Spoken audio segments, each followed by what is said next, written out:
नमस्कार, बहुत स्वागत है आपका। मैं हूं आपके साथ अमित शर्मा। शुरुआत करेंगे बड़ी खबर के साथ। दिल्ली से बड़ी खबर है, जहां भाजपा मुख्यालय पर देर रात तक मीटिंग हुई है। यूपी मंत्रिमंडल पर होली के बाद फाइनल बातचीत अब होगी। दिल्ली में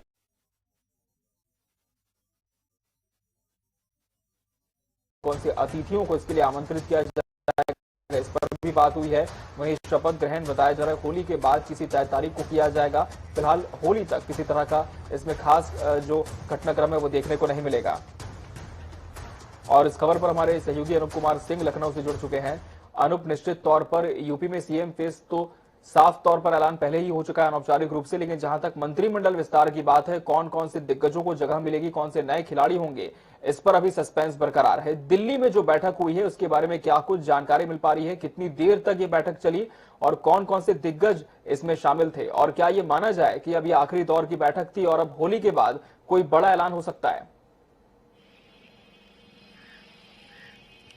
बिल्कुल कहा जा सकता है। जिस तरीके से दिल्ली में बैठक बुलाई गई थी, काफी देर तक बैठक चली, जिसमें खास रूप से दोनों डिप्टी सीएम को बुलाया गया था। दो मुद्दे उस पे प्राथमिकता से रखे गए। एक तो उत्तर प्रदेश में मंत्रिमंडल को लेकर तमाम चर्चाओं का विषय रहा, और दूसरी तरफ एमएलसी जो प्रत्याशी हैं उनको किस तरीके से उतारा जाए, क्योंकि अपर्णा यादव का भी नाम सामने आ रहा है कि एमएलसी में विधान परिषद में उनको उतारा जा सकता है। चूंकि विधायकी के जो चुनाव अभी हुए थे उसमें दिनेश शर्मा को टिकट नहीं दिया गया था, तो उनको भी एक विधान परिषद के चुनाव में उतारा जा सकता है। डिप्टी सीएम केशव मौर्य चूंकि विधायकी का जो अभी चुनाव हुआ था उसमें हार चुके हैं, निश्चित तौर पे संगठन उसमें क्या कुछ निर्णय लेगी, इसी वजह से दोनों डिप्टी सीएम और मुख्यमंत्री योगी आदित्यनाथ जो इस बैठक में शामिल हुए। खासकर जो मंत्रिमंडल को लेकर तमाम जो चर्चाएं थी उसको लेकर चर्चा हुई कि उत्तर प्रदेश में किस तरीके से मंत्रिमंडल का विस्तार हो, वहां पर किस तरीके से उसमें नए चेहरे शामिल हो, तमाम चीजों को लेकर के, क्योंकि 2024 का चुनाव इसी मंत्रिमंडल से देखा जा रहा है। देश का सबसे बड़ा राज्य है, तमाम जो चीजें हैं राजनीतिक हिसाब से, जातिगत समीकरण के हिसाब से, लोकप्रियता के हिसाब से, क्योंकि सभी जातियों को बीजेपी साधने की कोशिश करेगी इसी मंत्रिमंडल से, तो तमाम जो है चीजें उस पर चर्चा हुई है। अब डिप्टी सीएम को लेकर जिस तरीके से असमंजस बना था कि डिप्टी सीएम कौन वो चेहरे होंगे, क्या डिप्टी सीएम की जो पद हैं बढ़ाए जा सकते हैं या फिर दो ही रहेंगे, दो रहेंगे तो वो कौन लोग हैं, क्योंकि जिस तरीके से दावेदारी की बात चल रही थी तो दोनों डिप्टी सीएम दिनेश शर्मा की बात करें, केशव मौर्य की बात करें, तीसरा बेबी रानी मौर्य की बात करें, या फिर तमाम जिस तरीके से और भी कयास लगाए जा रहे थे, तमाम चीजों पर चर्चा हो चुकी है। निश्चित तौर पर होली के बाद इस पर कोई बड़ा केंद्रीय नेतृत्व फैसला दे सकता है। हालांकि मुख्यमंत्री योगी आदित्यनाथ कल अपनी शपथ ग्रहण को लेकर के प्रधानमंत्री से भी न्योता दिया है, वहां पर आने के लिए आह्वान किया है। गृह मंत्री अमित शाह से, रक्षा मंत्री राजनाथ से, तमाम जो अधिकारी हैं उनसे मुलाकात हुई और संगठन के जो नेता हैं उनसे भी मुलाकात हुई है। अब होली के बाद चूंकि विधान परिषद का चुनाव है, इसी वजह से 2 दिन उसकी नामांकन की तिथि भी बढ़ाई गई है, तो ये कहा जा सकता है कि एक बड़ा निर्णय भाजपा संगठन लेने वाली है। केंद्रीय नेतृत्व में जो बैठक कल हुई है, काफी देर बैठक में जो एमएलसी के चुनाव होना है उसके प्रत्याशियों पर पूरी चर्चा हो चुकी है। किस तरीके से रहेगा, कौन कौन उतारा जाएगा, किसको बड़ी जिम्मेदारी मिलेगी, या फिर जो मंत्रिमंडल को लेकर जिस तरीके से कयास लगाए जा रहे थे, वो चाहे राजेश्वर सिंह की बात करें या फिर असीम अरुण की बात करें या बेबी रानी मौर्य की बात करें, तमाम ऐसे जो नए चेहरे हैं उनको शामिल होने की जो चर्चाएं थी उस पर लगातार चर्चा हो रही है। ये कहा जा सकता है कि फाइनल ये बैठक नहीं है, हो सकता है होली के बाद एक बैठक और बुलाई जाए या संगठन और कुछ इसमें कुछ तब्दीली कर सकता है। संशय की स्थिति है कि एक दौर की वार्ता और हो सकती है और इसके बाद कोई बड़ा ऐलान हो सकता है संगठन की तरफ से। अनूप, आपका बहुत शुक्रिया हमसे जुड़ने के लिए, तमाम जानकारी साझा करने के लिए। और बड़ी खबर आपको बता दें, आज से 3 दिवसीय गोरखपुर दौरे पर रहेंगे योगी आदित्यनाथ। सीएम योगी गोरखपुर में होली का उत्सव मनाएंगे। भगवान नरसिंह की भव्य यात्रा में भी योगी आदित्यनाथ शामिल होने जा रहे हैं। होलिका दहन यात्रा में भी शामिल होंगे सीएम योगी। गोरखपुर काफी खास है योगी आदित्यनाथ के लिए, क्योंकि यहीं से उन्होंने चुनाव लड़ा था और बहुमत से जीत भी हासिल की थी। 1 लाख से अधिक वोटों का मार्जिन था जिससे वो विजयी हुए थे, और निश्चित तौर पर पहली बार का विधानसभा चुनाव उनका था, और इसी वजह से गोरखपुर आज वो जा रहे और 4 दिवसीय गोरखपुर दौरे पर होंगे मुख्यमंत्री योगी आदित्यनाथ। और इस दौरान कई कार्यक्रमों में शिरकत करते नजर आएंगे। होली जिस तरह से कल मनाई जानी, इसके पहले होलिका दहन आज होगा। होलिकोत्सव में शामिल होंगे, भगवान नरसिंह की भव्य यात्रा में भी शामिल होंगे योगी आदित्यनाथ। होलिका दहन यात्रा में भी शामिल होंगे सीएम योगी। तो बड़ी खबर गोरखपुर से आपको बता दें, 4 दिवसीय दौरे पर हैं योगी आदित्यनाथ। और गोरखपुर से हमारे सहयोगी सुभाष गुप्ता हमारे साथ जुड़ चुके हैं। सीधे उनका रुख कर लेते हैं। सुभाष, निश्चित तौर पर गोरखपुर काफी अहम है योगी आदित्यनाथ के लिए। यहीं से उन्होंने बड़ी मार्जिन से चुनाव जीता। पहली बार का विधानसभा चुनाव उन्होंने लड़ा था अपने करियर का, और कहीं ना कहीं माना जाए तो गोरखपुर एक खास दिल में उनकी जगह भी रखता है। जो 4 दिवसीय दौरा होने वाला है सुभाष योगी आदित्यनाथ का गोरखपुर में, क्या कुछ उसका पूरा शेड्यूल रहने वाला है, क्योंकि चुनाव जीतने के बाद पहली बार योगी गोरखपुर आ रहे हैं? जी बिल्कुल अमित, देखिए आपको बता दें कि मुख्यमंत्री योगी आदित्यनाथ आज 4 दिवसीय दौरे पे गोरखपुर दोपहर में 1:30 बजे आएंगे और यहीं से 4 बजे जो है एक जो यहाँ होलिका दहन में शोभा यात्रा निकाली जाती है पांडेहाता से, उसमें शामिल होंगे। आपको ये भी बता दें अमित कि ये गोरखपुर वासियों के लिए डबल आनंद का मौका है, क्योंकि मुख्यमंत्री योगी आदित्यनाथ की जो प्रचंड जीत हुई है, यानी बीजेपी की जो प्रचंड जीत हुई है, उसको लेकर यहाँ की जनता काफी उत्साहित है। और जो बार कोरोना की वजह से मुख्यमंत्री योगी आदित्यनाथ इस नरसिंह यात्रा यानी कि होलिका की जो शोभा यात्रा निकलती है उसमें शामिल नहीं हो पाए थे, लेकिन इस बार कोरोना का कोई भी वो नहीं है और इसको लेकर जो है मुख्यमंत्री के साथ साथ यहाँ की जनता भी काफी उत्साहित है कि मुख्यमंत्री योगी आदित्यनाथ के साथ इस बार उनको होली खेलने का मौका मिलेगा। आपको बता दें कि आज शाम को 4 बजे मुख्यमंत्री योगी आदित्यनाथ पांडेहाता में होलिका दहन में जो एक शोभा यात्रा निकाली जाती है और फूल से जो है होली खेली जाती है, वहां पे जो है काफी भीड़ इकट्ठा होती है और मुख्यमंत्री योगी आदित्यनाथ को लोग सुनते भी हैं। उसके साथ आपको बता दें कि कल मुख्यमंत्री योगी आदित्यनाथ गोरखनाथ मंदिर में ही 18 मार्च को रहेंगे और गोरखपुर में 19 मार्च को होली मनाई जाएगी। यानी कि 19 मार्च को सुबह 8:30 बजे मुख्यमंत्री योगी आदित्यनाथ यहाँ जो घंटाघर से RSS के द्वारा नरसिंह यात्रा निकाली जाती है उसमें शामिल होंगे और विभिन्न मोहल्ले से होते हुए उस शोभा यात्रा फिर वहीं घंटाघर में आके खत्म होती है। हमेशा जो है जब से मुख्यमंत्री योगी आदित्यनाथ सीएम की पद शपथ ग्रहण लिए हैं, इसके पहले भी तो सुरक्षा व्यवस्था को देखते हुए शोभा यात्रा में पूरी तरीके से शामिल नहीं हो पाते थे, लेकिन इस बार कयास लगाया जा रहा है कि मुख्यमंत्री योगी आदित्यनाथ यानी कि जितनी दूर तक की जुलूस जाती है उस शोभा यात्रा पहुंचती है उतने में पूरे समय में वो शामिल रहेंगे। बिल्कुल, तो कहीं ना कहीं निश्चित तौर पर गोरखपुर वासियों के लिए भी ये बहुत ही खुशी की बात है कि मुख्यमंत्री खुद उनकी विधानसभा का प्रतिनिधित्व करते हैं और गोरखपुर की यात्रा पर 4 दिन के लिए आ रहे हैं। बहुत शुक्रिया आपका हमसे जुड़ने के लिए सुभाष। बढ़ते आगे, उत्तर प्रदेश विधानसभा चुनाव में करारी शिकस्त मिलने के बाद अखिलेश यादव अब MLC की तैयारी में जुट गए हैं। सपा को भले ही इन चुनावों में हार का सामना करना पड़ा हो, लेकिन अखिलेश का कहना है कि उनकी पार्टी की नैतिक जीत तो हुई है। पार्टी के कार्यकर्ताओं की मेहनत की वजह से सपा पहले से मजबूत हुई है, जबकि भारतीय जनता पार्टी कमजोर हुई है। सपा मुखिया अखिलेश यादव आज सीतापुर पहुंचे थे, जहां वो पूर्व मंत्री और सपा नेता नरेंद्र वर्मा के बड़े भाई महेंद्र वर्मा के शांति पाठ में शामिल हुए। इस दौरान उन्होंने पहली बार मीडिया से समाजवादी पार्टी की हार को लेकर बात की।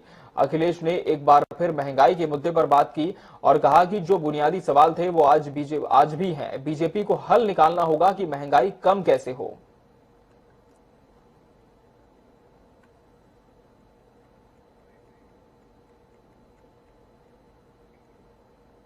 समाजवादी पार्टी की नैतिक जीत हुई है और समाजवादी पार्टी के कार्यकर्ता नेताओं ने और जनता के सहयोग से समाजवादी पार्टी बढ़ रही है और भारतीय जनता पार्टी घटी है।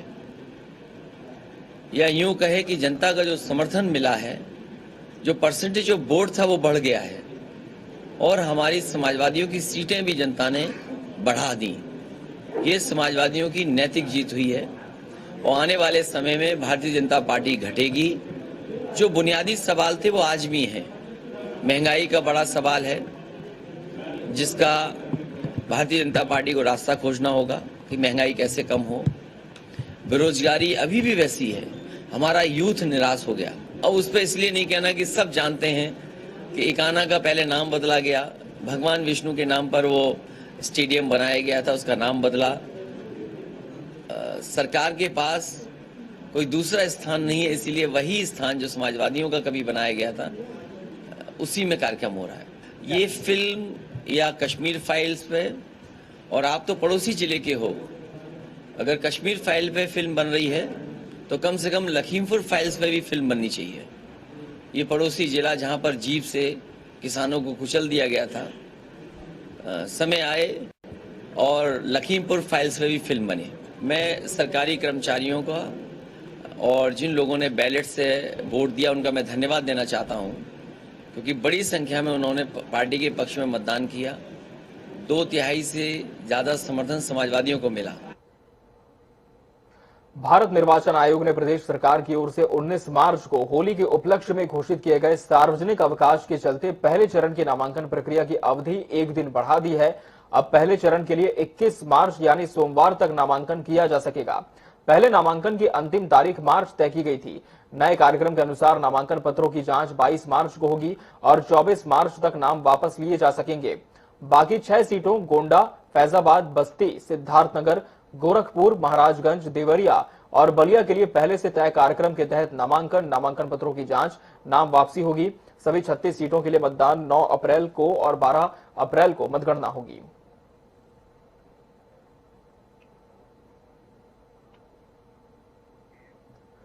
और अब बात करेंगे रंगों के त्योहार होली की। जी हां, मथुरा की बात करेंगे, जहां होली इस समय पूरे चरम पर है। जहां देखो वहां हर तरफ होली का ही खुमार है। सब पर होली का रंग ऐसा चढ़ा है कि मथुरा में क्या बाजार, क्या मंदिर, सब जगह होली ही होली देखने को मिल रही है। पूरा नजारा रंगों से सराबोर है। तस्वीरें भी आप देख पा रहे हैं। और मथुरा के प्रसिद्ध द्वारकाधीश मंदिर की होली बगीचे में खेली गई, जिसके लिए भगवान को भी बगीचे में लाकर विराजमान किया गया, जहां पर भक्तों के साथ भगवान ने पिचकारी से ऐसी होली खेली कि जो आया वही रंगीन हो गया। क्या बच्चा, क्या बुजुर्ग, सभी होली का आनंद लेते नजर आए। हर तरफ मंदिर में होली की मस्ती में सराबोर कृष्ण भक्त होली खेल रहे थे, जहां पर ऐसा नजारा था कि रंगों से रंगे चेहरे ही चेहरे दिखाई दे रहे थे। और मथुरा में होली की धूम मची हुई है। तो मथुरा में होली की धूम है और देश भर में आपको बता दें, मथुरा की जो होली है वो काफी प्रसिद्ध है।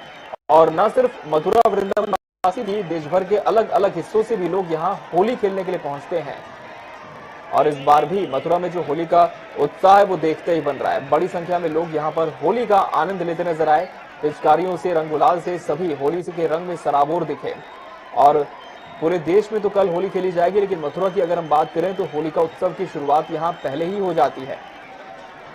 और सीधे हम रुक कर लेंगे मथुरा का। हमारे सहयोगी सुरेश सैनी हमारे साथ जुड़ चुके हैं। सुरेश, हम देख पा रहे हैं कि आपके पीछे गजब का माहौल है, लोग रंग में सराबोर हैं। और कहीं ना कहीं देखा जाए तो मथुरा की जो होली है वो देश भर में काफी प्रसिद्ध भी होती है। इस बार मथुरा में जो रंगोत्सव है वो किस तरह से मनाया जा रहा है, कितना उत्साह लोगों में दिख रहा है, तस्वीरें भी दिखाएं।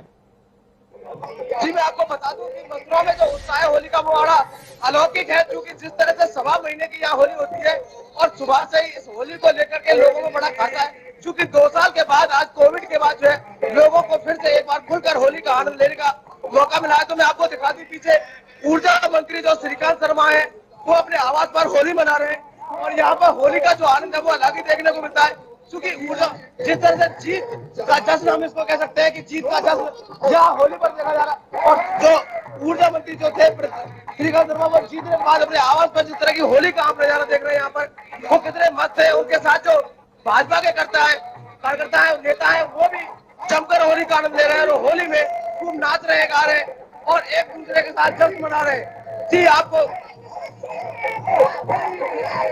बिल्कुल सुरेश, और निश्चित तौर पर हम देख पा रहे हैं कि काफी उत्साह भी है। इस वक्त आप किस जगह पर खड़े हैं और क्या कुछ व्यवस्था वहां पर की गई है इस होली का उत्सव को लेकर के, ये भी बताएं।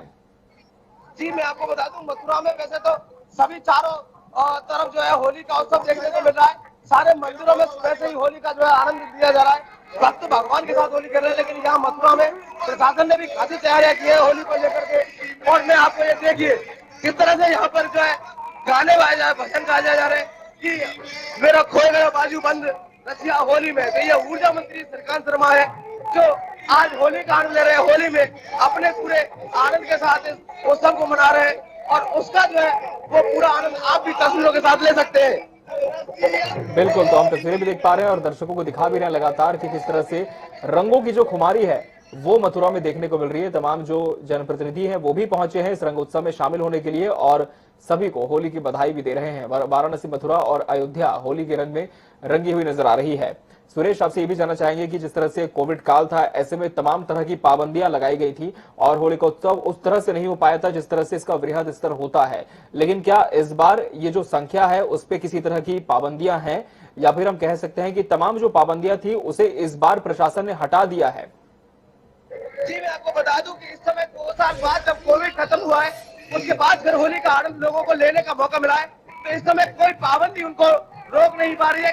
उनके उत्साह में कहीं कोई कमी नहीं है, उत्साह देखते ही बनता है। और जो उत्साह है वो आप इन तस्वीरों में देख सकते हैं कि किस तरह से जो मथुरा के लोग हैं, क्योंकि मथुरा एक ऐसी नगरी है जहाँ पे होली एक अलग अंदाज में, अलग निराले रूप में यहाँ हर रोज देखने को मिलती है। महीनों तक यहाँ की होली चलती है और उस होली का आनंद जो है वो यहाँ देखा जा रहा है। तो उत्साह में कोई कमी नहीं है, किसी तरह की कोई बंदिश यहाँ पर काम नहीं कर रही है और होली खूब जमकर खेली जा रही है। बिल्कुल। तो चलिए सुरेश, आपका बहुत बहुत शुक्रिया हमसे जुड़ने के लिए, तमाम तस्वीरें भी पहुंचाने के लिए। बढ़ते हैं आगे और बात करेंगे वृंदावन की, जहां विधवा माताओं ने वृंदावन में अपने जीवन में खुशियों के रंग भरे। 2000 से ज्यादा विधवा माताओं ने गुलाल के साथ होली खेली। कृष्ण की भक्ति में उनकी सफेद साड़ी गुलाल के रंगों से रंगीन हो गई। गोपीनाथ मंदिर के प्रांगण में इतने गुलाल और फूल उड़े कि फर्श पर इसकी मोटी परत जम गई। विधवा माताओं ने होली के दौरान कान्हा पर फूल और गुलाल अबीर बरसाकर उन्हें होली के रस से सराबोर कर दिया। दिखाते हैं आपको एक खास रिपोर्ट।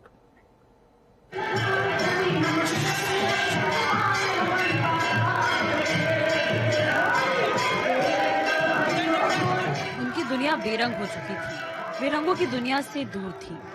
बदलते दौर में उनका भी वक्त बदला। वृंदावन की विधवा माताओं ने वृंदावन में अपने जीवन में खुशियों के रंग भरे। कृष्ण की भक्ति में उनकी सफेद साड़ी गुलाल के रंगों से रंगीन हो गई।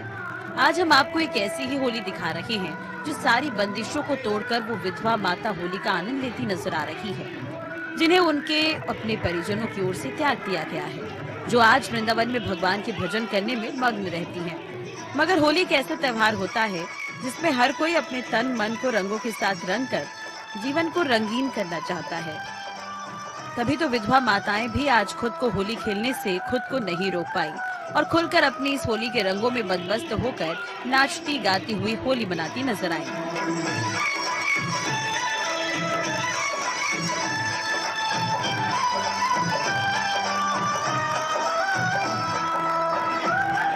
कहीं अबीर की खुशबू, कहीं गुलाल का रंग। रंगों के बीच इस विधवा महिलाओं के जीवन में खुशियां भरने का वीणा सुलभ इंटरनेशनल संस्थान ने खुद बीड़ा उठाया है। तभी तो आज जो जिंदगी बेरंग थी वो फिर से रंगीन हो चली है। अब ये माताएं खुलकर दीपावली के दिए जलाती हैं और होली भी जमकर खेलती हैं, जिसमें आप इन तस्वीरों के माध्यम से इन्हें देख सकते हैं। माताएं कैसे एक दूसरे पर खूब गुलाल और फूलों के साथ होली के रंग में रंग रही हैं और वो आज उन सब दुख दर्दों से अलग होकर होली में मस्त हैं। इनमें ज्यादातर वो माताएं हैं जो देश भर से यहाँ वृंदावन रहकर अपना जीवन बिताने पहुंची हैं, जिन्हें उनके अपनों ने ही घर से बेघर करके यहाँ तक पहुँचने को मजबूर कर दिया।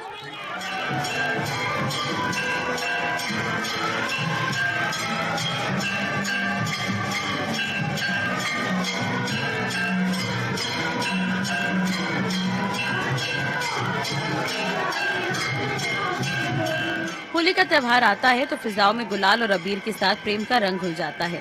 होली पर जहां प्रेम के गुलाल से आसमां रंगीन होता है, वहीं होली पर फगवा गीत की धुन भी प्रेम से बांधने का काम करती है। इन माताओं ने भी अपनी होली फगवा गाकर एक दूसरे का साथ निभाने और सुख दुख बांटने का वादा किया।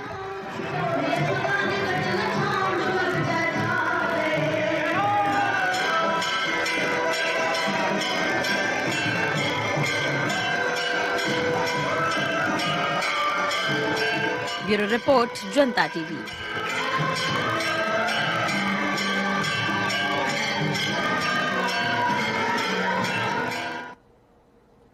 तो तमाम विधवा माताओं के जीवन में भी होली के रंग भरे हुए नजर आए और बड़े ही उत्साह के साथ इन्होंने बड़ी संख्या में होली का आनंद लिया, होली खेली। और इसी के साथ खबरों में फिलहाल इतना ही। मुझे दीजिए इजाजत, नमस्कार।